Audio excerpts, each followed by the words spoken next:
Bonjour à tous et bienvenue dans cette revue des titres. Voici les points qui font l'actualité. On démarre avec Fraternité qui nous informe que Jacques Ayadji et les acteurs du secteur routier ont eu un dialogue pour la réduction des accidents.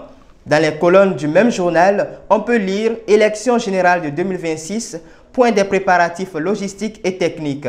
La Sénat et la CEDEAO s'engagent pour les élections transparentes. Le Télégramme nous informe que pour usurpation de titres, un faux policier déposé en prison. Le Télégramme toujours, deuil au Bénin, le préfet du Zou, Firmin Couton, n'est plus. D'abord, on nous informe ce matin que dans la police républicaine, le DGPR à Loanou opère de nouvelles affectations. Le journal parle également de l'Assemblée nationale, les députés convoqués pour une session extraordinaire demain. On poursuit avec l'événement du jour qui titre « Exposition universelle Osaka 2025, le Bénin présent avec ses richesses culturelles, son dynamisme économique ». Le même journal nous informe également que le préfet Firmin Couton est décédé des suites d'une crise cardiaque.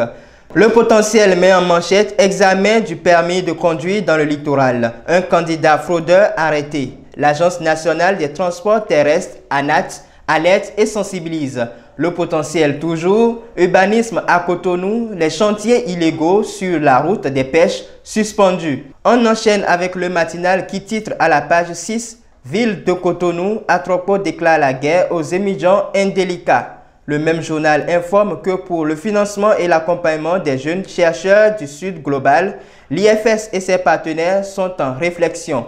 Décryptage Info nous informe ce jour qu'il y a une hausse de 95% du portefeuille de la BAD par rapport à 2021 au Bénin.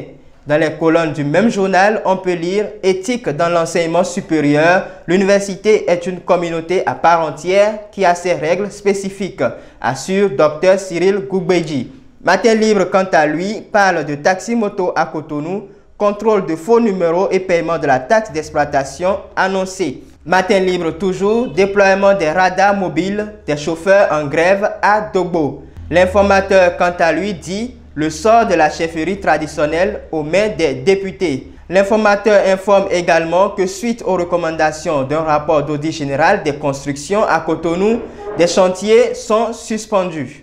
Mesdames et messieurs, c'est la fin de cette revue des titres. Suivez en direct la grande édition du journal sur www.hc2tv.bj tous les jours à 13h, 16h, 20h, 23h, à 3h du matin et à 7h du matin. Vous pouvez également la voir en publication sur notre site hc2tv.bj ou sur tous nos canaux digitaux. Merci de nous avoir suivis. D'ici là, portez-vous bien.